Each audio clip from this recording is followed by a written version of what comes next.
Assalamu alaikum. Bismillahirrahmanirrahim. Today we are going to discuss how to calculate the molecular mass or formula mass. What is the difference between a formula unit and a molecule? We have discussed about this. थोड़ा सा इसको हम repeat कर लेते हैं. Sodium जो है उसका एटॉमिक नंबर हमारे पास कितना है 11. और अगर हम इसकी डिफरेंट ऑर्बिट के अंदर डिस्ट्रीब्यूशन करते हैं तो K2L8M1.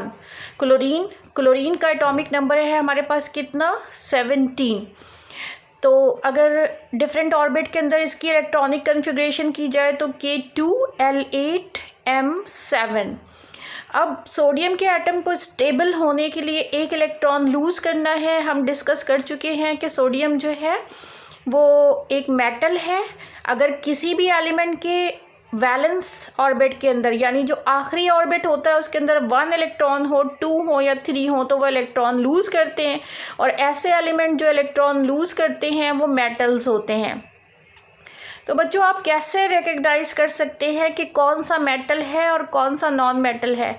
ये जो थोड़ी सी बातें हैं ना, इन पे थोड़ा कंसंट्रेट आपको करना पड़ेगा, इसलिए कि आप रिकग्नाइज़ नहीं कर सकेंगे. आपको पता तो है कि क्या डिफरेंस है मॉलिक्यूल के अंदर और फार्मूला यूनिट के अंदर, लेकिन अगर कोई फार्मूला आपके सामने लिखा हुआ हो, फॉर एग्ज़ाम्पल NaCl, और आपको नहीं पता कि सोडियम जो है वो मेटल है और क्लोरीन नॉन मेटल है, तो आप रिकग्नाइज़ नहीं कर सकते. इसकी एक सिंपल सी जो ट्रिक है वो तो ये है कि आपके सिलेबस के अंदर चंद जो हैं वो स्पेसिफिक मेटल्स हैं, आप उनको याद कर लें. जैसे कि सोडियम है, कैल्शियम है, मैग्नीशियम है, एल्युमिनियम है, कॉपर है. आप याद कर लें कि ये मेटल है. और सबसे बेहतर तो ये है कि आप जो है फर्स्ट 20 एलिमेंट्स के symbol, atomic number, atomic mass जब आप याद करते हैं तो फिर आपको जो है वो एटॉमिक नंबर से अंदाज़ा होता है कि वैलेंस ऑर्बिट के अंदर कितने इलेक्ट्रॉन्स आएंगे. और फिर इलेक्ट्रॉन देख के आपको पता चल जाएगा कि अगर 4 से कम हैं तो इलेक्ट्रॉन्स लूज़ करने का ट्रेंड है, और अगर 4 से ज़्यादा हैं तो इलेक्ट्रॉन को गेन करने का ट्रेंड है. तो यहाँ पे जो है वो हम एक फार्मूला यूनिट का मास कैलकुलेट करेंगे, लेकिन हम उससे पहले फिर रिवाइज़ कर रहे हैं कि व्हाट इज़ फार्मूला यूनिट. कि जब एक मेटल एटम इलेक्ट्रॉन लूज़ करता है और एक non metal atom electron gain करता है तो लूज़ करने वाला पॉजिटिव आयन में कन्वर्ट हो जाता है, गेन करने वाला नेगेटिव आयन में कन्वर्ट हो जाता है. और जब पॉजिटिव और नेगेटिव आयन एक दूसरे से एक इलेक्ट्रोस्टैटिक फोर्स के ज़रिए से जो है वो कंबाइन होंगे तो यहाँ पे जो चीज़ बनेगी वो क्या आयनिक कंपाउंड बनेगा. और आयनिक कंपाउंड का जो स्मॉलेस्ट यूनिट होगा वो क्या कहलाएगा, फार्मूला यूनिट कहलाएगा. अब अगर हमारे पास कोई फार्मूला है और हमसे कहा जाता है कि calculate the formula mass of that compound, for example CaCO3 is a formula unit. कैसे कहेंगे हम कि ये फार्मूला यूनिट है? इसलिए कि calcium is a metal and other atoms are non metals. लेकिन ये भी अगर आप नहीं याद रख सकते तो कोई मसला नहीं है. एग्ज़ाम में जब क्वेश्चन आता है तो ऊपर लिखा हुआ होता है कि कैलकुलेट द मॉलिक्यूलर मास और कैलकुलेट द फार्मूला मास. अगर क्वेश्चन है कि कैलकुलेट द फार्मूला मास तो आप मास को कैलकुलेट कीजिए और फार्मूला मास लिख दीजिए. और अगर क्वेश्चन है कि कैलकुलेट द मॉलिक्यूलर मास तो फिर आप मास कैलकुलेट कीजिए और आप लिख दीजिए मॉलिक्यूलर मास. तो अब यहाँ पे हमारे पास एक फार्मूला यूनिट है और हमें क्या करना है, फार्मूला मास कैलकुलेट करना है. तो फार्मूला मास कैलकुलेट करने का सबसे आसान मेथड ये है कि आप सबसे पहले तो जितने भी इसके अंदर एलिमेंट हैं उनको लिख लीजिए. आप सॉल्यूशन की हेडिंग डालेंगे, आप सॉल्यूशन की हेडिंग डालें और 1 बाय 1 तमाम एटम्स को एक साथ लिख लीजिए. कैल्शियम, अब कैल्शियम के साथ आप देखेंगे कि कितने एटम हैं. कोई सबस्क्रिप्ट है यहाँ पे, राइट हैंड साइड पे डाउनवर्ड जो नंबर होता है वो सबस्क्रिप्ट कहलाता है और जिस एटम के साथ है उसी के साथ होता है, बाकी किसी और के साथ नहीं होता. तो कैल्शियम के साथ कोई सबस्क्रिप्ट नहीं है तो इट्स मीन के 1. अब कैल्शियम का एटॉमिक मास जो है वो हमें याद होना चाहिए कितना होता है 40. 40 तो हमने लिखा क्या चीज़, कैल्शियम का एटॉमिक मास।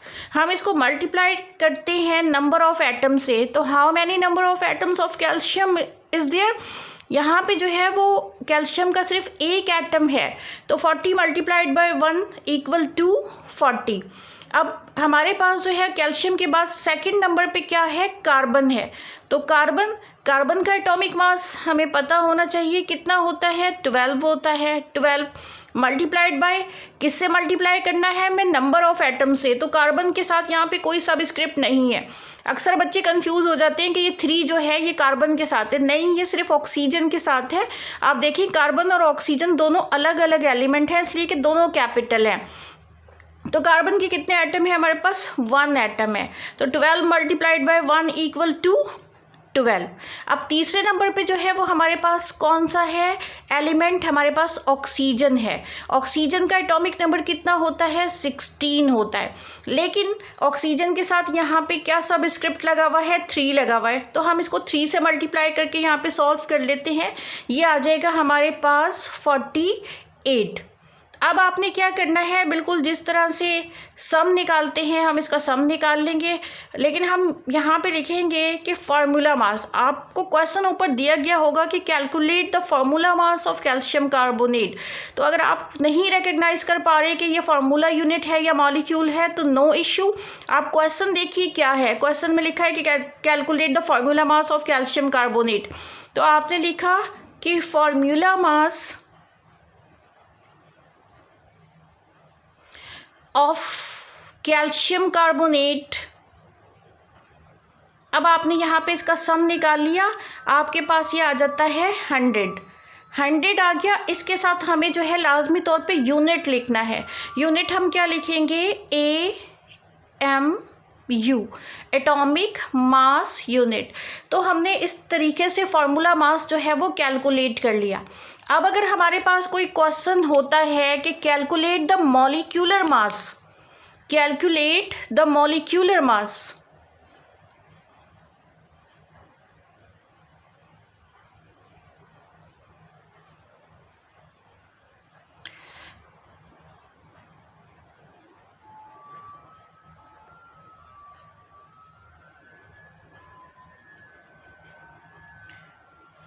अब यहाँ पे क्या है, CO2 का मॉलिक्यूलर मास कैलकुलेट करने के लिए कहा गया है। आप ऐसे खुद भी रिकग्नाइज कर सकते हो कि ये एक मॉलिक्यूल है।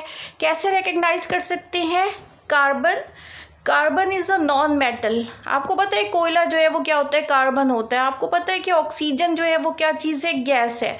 तो non metal plus non metal क्या बनाते हैं, मॉलिक्यूल बनाते हैं। तो हमारे पास ये मॉलिक्यूल है। नहीं रिकग्नाइज कर पा रहे, कोई बात नहीं है, कोई मसला नहीं है। आप ऊपर देखें क्वेश्चन क्या लिखा हुआ है, कैलकुलेट द मॉलिक्यूलर मास। इसका मतलब है कि जो इन्होंने दिया है वो मॉलिक्यूल है, ठीक है।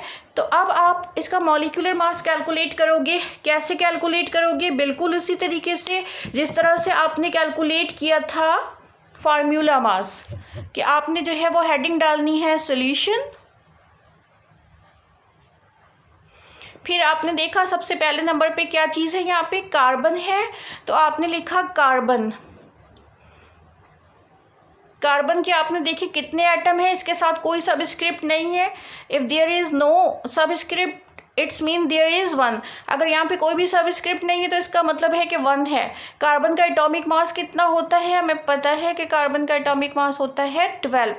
तो अब नंबर ऑफ एटम के साथ हम इसको मल्टीप्लाई करते हैं। तो कार्बन का एक एटम है, तो ये हमारे पास कितना आ जाएगा, 12 आ जाएगा, ठीक है। अब सेकंड नंबर पे क्या है, ऑक्सीजन है। ऑक्सीजन का एटॉमिक मास हमारे पास क्या होता है, 16 होता है। और कितने एटम्स हैं इसके, 2 एटम, इसके यहाँ पे 2 एटम्स हैं, ठीक है। तो 16 मल्टीप्लाइड बाई 2 इक्वल टू हमारे पास कितना आ जाएगा, ये 32 आ जाएगा। अब हम इन दोनों का सम निकाल लेते हैं, और जब सम निकालेंगे तो हमारे पास ये जो मास आ जाएगा, हम इसके साथ आंसर लिख देते हैं अपना कि मॉलिक्यूलर